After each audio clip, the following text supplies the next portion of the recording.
आज खूप छान टेस्टी नाश्ता बनवून दाखवणार आहे मी तुम्हाला। उन्हाळा म्हटलं की खूप सगळे प्रश्न पडतात, त्याच्यासाठी मी 2 वाट्या ताक घेतले, थोडं आंबटसर आहे, मध्यम आंबटसर आहे। त्याच्यामध्ये 1 वाटी रवा घेतलेला आहे, मीडियम रवा आहे, खूप जाड नाही खूप बारीक नाही।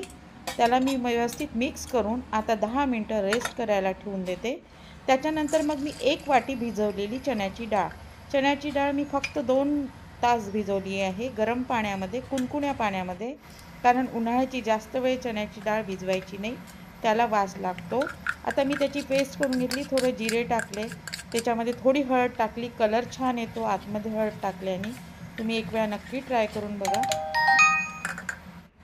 आता मी त्याला व्यवस्थित मिक्स करून घेतलं त्या रव्याच्या मिश्रणामध्ये आणि सोबतच थोडं चवीनुसार मीठ टाकलं।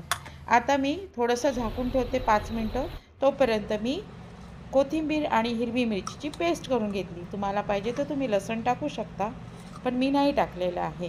आता त्याला छान व्यवस्थित मिक्स करून घेते आणि त्याच्यानंतर त्याला फेटून त्याच्यामध्ये 1 चमचा तीळ, कारण तिळाने चव खूप छान येते, एकदम छान वाटतं। उन्हाळा म्हटलं की गरमीच्या दिवसात असं वाटतं ना की भूक खूप लागते, पण काय करावं, व्हेरायटी हवी आहे। बघा छान भिजवल्या गेलेलं आहे।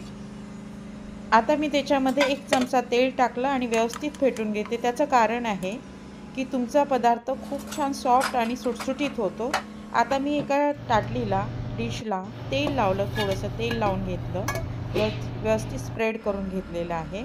आता मी 2 भांडे पाणी घातलं आहे पॅनमध्ये। काही तुम्हाला स्टीमरची गरज नाही, काही कुकर याची गरज नाही, काही गरज नाही, साधं एखादं तुमचं कढई म्हणा काही घ्या, त्याच्यामध्ये एक ताटली ठेवा। मी अशा पद्धतीने ढोकळ्याची जी जाळी होती ती ठेवली, आता त्याच्यामध्ये तेल लावलेली ताटली पण ठेवली। आता मिश्रण तयार झालेलं आहे, त्याला आणखी एक वेळा फेटून घेते, पण थोडा किंचित अर्धा चमचा छोट्या चमच्याने सोडा घातला आहे, जास्त नाही घातला आहे। तुम्हाला पाहिजे तर अर्धा चमचा तुम्ही इनो घालू शकता। बघा आता मी याच्यामध्ये मिश्रण टाकून देते, व्यवस्थित स्प्रेड करते। एवढ्या प्रमाणामध्ये तुमच्या 2 डिश निघू शकतात, म्हणजे 2 ताटल्या तुम्हाला, जर तुमच्याकडे स्टीमर आहे आणि तुम्ही त्याच्यामध्ये लावू शकता, पण मी याच्यामध्ये लावलं, थोडं तिखट स्प्रिंकल केलेलं आहे त्याच्यावर, खूप छान वाटतं त्याने। बघा आता मी याला झाकण ठेवते आणि फक्त 7 ते 10 मिनटं होऊ द्यायचं आहे, जास्त वेळ होऊ नाही द्यायचं आहे। बघा कसं छान तयार झालेलं आहे, मी तुम्हाला चेक करून पण दाखवते। आता बघा किती सुंदर झालेलं आहे, फक्त चण्याची डाळ आणि रवा वापरून झटपट बनतो। चण्याची डाळ खूप वेळ भिजतही नाही टाका लागली, 2 तासात, कारण उन्हाळा म्हटलं की तो झटपट डाळी भिजवल्या जातात। तर बघा किती छान झालेलं आहे, मी तुम्हाला दाखवते किती सॉफ्ट आणि चांगलं झालेलं आहे। बघा काढून दाखवते आता, छान तयार झालेलं आहे, खरंच एकदम छान। असं नुसतं खाल ना तरी पण छान वाटतं गरम गरम, पण मी एकच चमचा तेल घेऊन त्याच्यामध्ये थोडेसे मोहरी जिरे टाकून त्याच्यामध्ये आणखी 1 चमचा तीळ पण टाकते आहे आणि 1 हिरवी मिरची कट करून घेते आणि थोडासा कढीपत्त्याने चव भन्नाट येते, म्हणून कढीपत्ता तर नेहमी वापरायला पाहिजे, तो छानच आहे, शरीरासाठी पण तुमच्या फायदेकारक आहे।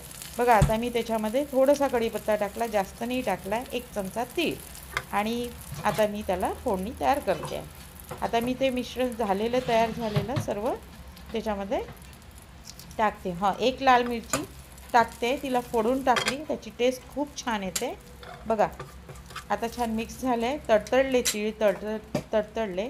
आता मी त्याच्यामध्ये हे ढोकळे तयार झालेले टाकून दिले, फोडणी पण झाली, आणि बघा किती छान असं मिक्स केलं मी, आणि त्याच्यावर थोडा कोथिंबीर टाकला। तुम्ही बनवा आणि नक्की मला सांगा ही रेसिपी कशी वाटली। Thank you so much.